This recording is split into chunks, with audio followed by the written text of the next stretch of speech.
Welcome, and thank you for joining Sandcastle Theatre Company for this audio play reading of The Yellow Line, written by Caitlin Gurtner and directed by Zouapa Lor. Please be advised, the following reading contains mature language and the depiction of a mental health crisis.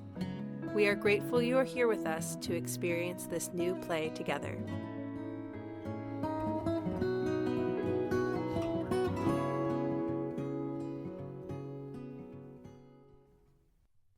The Yellow Line, a short play by Caitlin Gurtner. It is dark, the only light cast by the moon and the stars. We are in the middle of the road somewhere in Wyoming on Highway 80 at 3:30 a.m. Through the middle of the stage, from wing to wing, is a yellow line of reflective paint. After a moment, Jordan enters from stage left. They are walking carefully along the yellow line. They are a little wobbly, it is late, and they are tired. They are startled by the sound of their phone ringing. They pull it out of their pocket, squint at the screen, roll their eyes, then turn it off before pocketing it again. They take a few more steps before it rings again. They pull it out and hang up without looking at it. It rings again. Jordan growls, yanks out the phone, and picks up. Stop calling me, Chris. I told you I'm fine. Now stop hovering like some kind of helicopter parent and leave me the fuck alone. Jordan hangs up, turns the ringer off, then, after giving it a thought, shoves the phone into their sock for good measure. They let out a long sigh, then look up to address the stars. As they speak, Sawyer enters from stage right. They walk very calmly and steadily along the line until they get a few feet away from Jordan. Then they stand and patiently wait. Do you guys have to deal with this shit? I feel like some kind of a lab rat or a marionette. Well, guess what? No more strings on me, assholes! There's a star in that story, right? Gotta be. That's where the star song comes from. You know, the wishing one. You know what I mean. No wonder everyone thinks I'm nuts.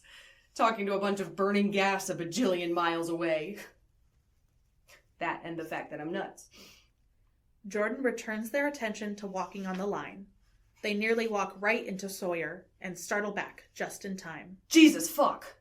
Sorry about that. Didn't mean to startle you. I would have said something, but I didn't want to interrupt your conversation. It seemed important. I'm afraid I have to ask you to move. You have to... Ask you to move, yes.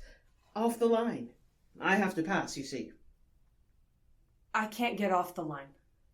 Why not? If you need to get around, why don't you get off the line? I can't. Why not? It appears we are at an impasse. No, that's the problem. You won't let me pass. Oh yes, very funny. You must think you're clever. I like to pretend, occasionally. Don't we all? What's that supposed to mean? Nothing much, only that everyone pretends in one way or another. That we're fine, that the world is a more interesting place than it is, that we're happy. We pretend. Or at least, I think we do. Thanks for that insight, Aristotle. Take it elsewhere. The name is Sawyer, actually. A pleasure to make your acquaintance. Jordan. Jordan. A pleasure, despite the circumstances. And as I've already told you, I can't leave this line. Have you always talked like that? Like what? You know, like that, all stupidly proper sounding or something. As far as I know. Although, to be fair, I'm not sure exactly how long I've existed, so speaking patterns may still be subject to change. You're crazy. Do you know that? I don't think so. You are. Because you're here in the middle of butt-fuck nowhere at an ungodly hour of the AM refusing to get off a stupid line. So either you're as crazy as me, or... Oh. Jordan stops, then gives Sawyer a long, calculating look. They sigh. You're one of my things, aren't you? Things? Yeah, because I didn't take my meds, so now I have a you thing, whatever you are. I couldn't tell you, but I do really need to get past. Nope, I'm not getting off this line, and I was here first, so you can go fuck yourself back to the place where you came from. I won't exist off this line. What, may I ask, is your excuse? Maybe I won't exist off this line either, huh? Ever think of that, big words, McGee? No, you only think about yourself. Well, there's not much else to think about, is there? There's lots to think about other than you. Or me, because I'm the one doing the thinking. Whatever, you know what I mean. I'm not sure I do. What else is there to think about, if not oneself? What about the stars? Huh? You ever think about the stars? I fucking love stars. You know what's so great about them? They are our greatest and most beautiful example of paradox. You spend your time thinking about space paradoxes? No, it's so much simpler than that. And that's what makes it so beautiful. It's not space. It's the stars themselves. Well, and I guess the position that they have in space. You think about the stars being paradoxical. All the time. Because it's like this. See, the stars, when we look at them, they feel so close to us, like they're just out of reach. But in reality, they are so far away. Same with size, right? Look tiny, actually huge. And they make you feel the same way, like you're tiny and huge at the same time. Can you believe that? And then you start getting into time stuff and it gets really wild. Like the stars we're seeing right now are actually from years and years and years and years and years ago. And what we look like right now is what they'll see those same amount of years in the future. So it's like we're squished in the middle somehow. And when you actually look up at them, you feel all of it. And none of it together, like all of time has been pressed down and it's both like feeling all of it and like it never existed. And it's the most humbling and inspiring experience available to us as humans. And every day, or I guess every night, we take that for granted. So yeah, I like to think about the stars. Wow, that is a lot to think about. I find I only think about the line. The line that you are still standing on. Would you please move? No! Were you even listening? Yes, I was, and I can't see any reason you can't just scooch over and let me be on my way. Hey, I was saying some really profound stuff just then. If you're in my head, you should at least have the decency to really listen. God knows no one else does on this godforsaken planet. Like I said, I have a rather narrow and pointed field of thought, which really just proves that I need to be here more than you do. It most certainly the fuck does not. Mind telling me again why you won't step off this line? Because I can't. No, you won't. I can't step off this line. You can, but you're choosing not to. Why? Don't argue semantics with me, asshole. Are you just going to call everyone that says something you don't like an asshole? No, it's a name I reserve for people who think they know everything about me when they don't. Well, if I'm in your head, shouldn't that mean that I do know everything about you? Evidently not. Maybe it's you who doesn't know everything about you. I already told you, take your philosophical insights elsewhere. I think that if you can't tell me why you refuse to get off the line, it should be you that goes elsewhere. Right. Off you go then. Sawyer makes as if to move past Jordan. You know, you're a real dick for someone who's not even real. Sawyer freezes. In the distance, there is the sound of a truck approaching. Not real? Whoever said I'm not real? Well, you're in my head, right? Presumably. So then you're not real. According to whom? Everyone. My parents, the doctors, Chris, everyone. Why? Because you're the only one who can see me? Seems a bit unfair, doesn't it? The sound of the truck has gotten close. The engine is left idling, and there is a slam of a door. Jordan! Oh, for the love of... Piss off, Chris! Chris enters from stage right. While talking, she walks over and comes to stand in front of Jordan, unknowingly putting herself between Jordan and Sawyer, just upstage of the line. No, I'm taking you home. How did you even find me? You had your phone. Yeah, so? Wait, did you track my phone? You could have been dead or dying. It's freezing out here and there's wild animals and I don't know if you've noticed, but you're waltzing around in the middle of the goddamn highway. So yeah, I tracked your phone. Can't even go on a walk without you breathing down my fucking neck. This isn't a walk, Jordan. This is a mental break. You are getting in the car and you're taking your meds and we're going home where you will sleep so that you are remotely human tomorrow when you go to work. Why?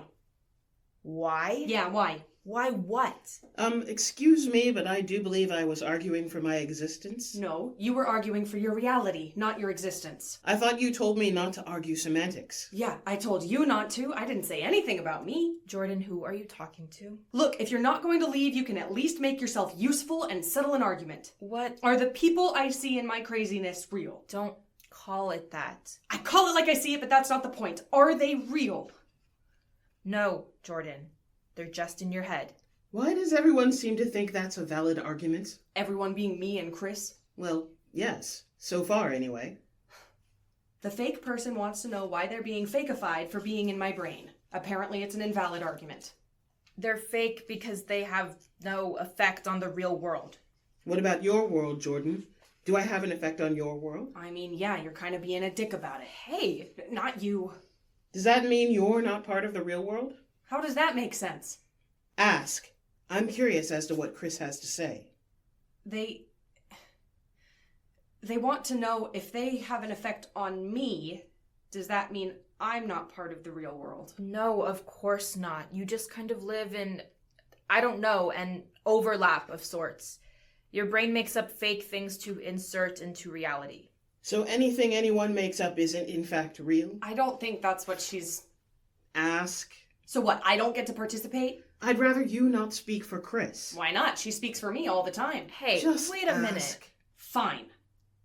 They say, so anything anyone makes up isn't real? That's not what I said. See? Where do you draw the line? Why do my reality and my wants matter less to you?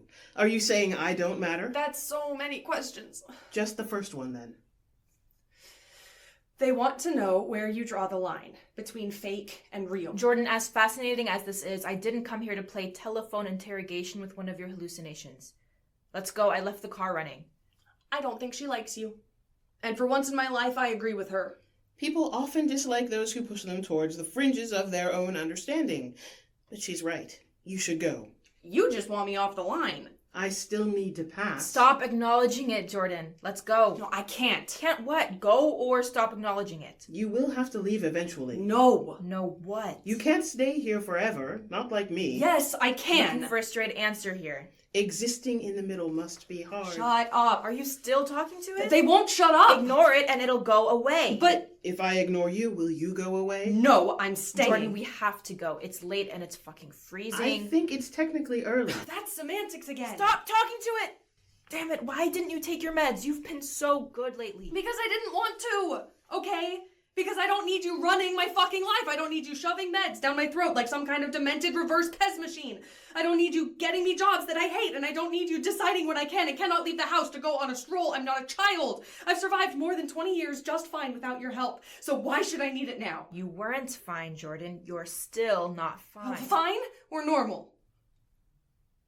What's the worst that could happen if you step off, Jordan? No, I'm done talking to you. You're Jordan, dodging this the is question. serious. Move. No, I not can't until. leave. Shut up, you're both in my way. I'm the I'd only rather person think you're in here. my way. I said you both need to shut up. If you don't answer my question, I won't move. Oh, so if I do answer your question, you will move?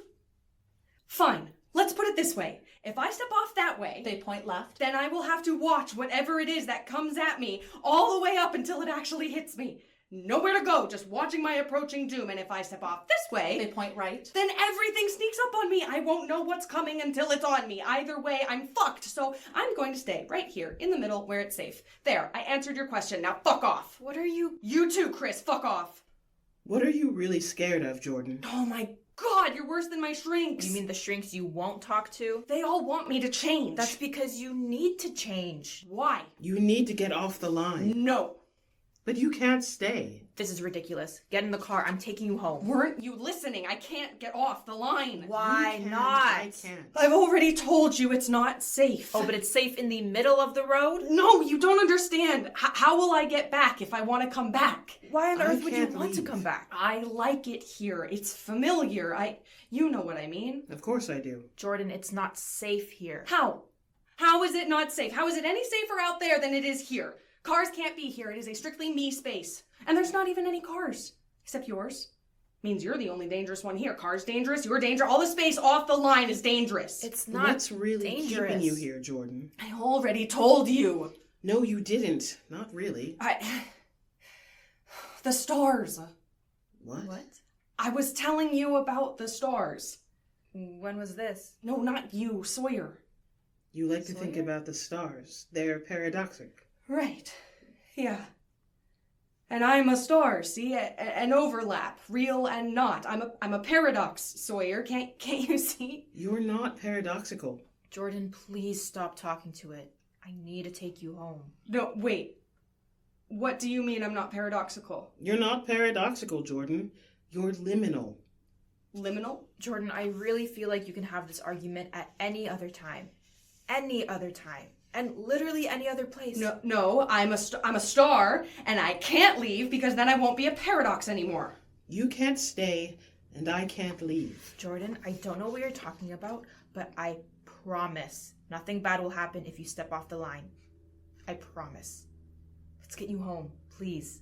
Let me pass, Jordan. No, I can't leave. Who will I be? We are all only who we choose to be. Jordan, please, you have to come home. No, I just need to stay on the line. But I don't think it's your choice anymore. I'm really sorry, Jordan, but you don't know what you need. I'm taking you somewhere safe. Chris steps towards Jordan, getting ready to grab them. Wait, no! Chris grabs Jordan and picks them up. They scream and kick as they are lifted away, but quickly lose steam. By the time they are dragged off stage, they have lost all fight. They seem empty. Sawyer watches them leave. We hear 2 car doors shut, tires on the road, headlights sweep past, and the engine fades. Sawyer looks off towards where they left for a few moments, then returns their attention to the line at their feet and begins moving forward again, slowly and steadily as they had before. Before they exit, they stop, pause. They turn back towards where they came. Then, slowly, they look up and they contemplate the stars. Blackout. End of play.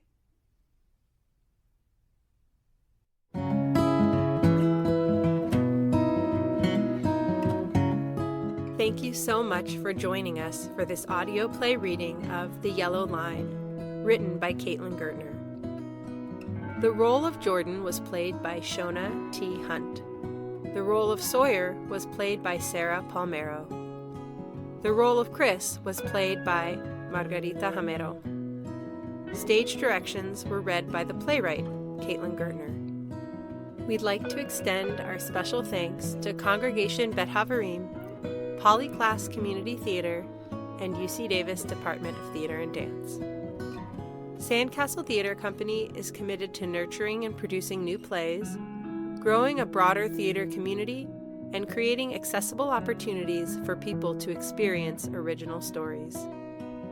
If you liked what you heard and want to support the creation of new work, we invite you to make a tax-deductible donation via the link on our website at www.sandcastletheaterco.org. You can also find us on social media at Sandcastle Theater Co. Thank you for listening with us.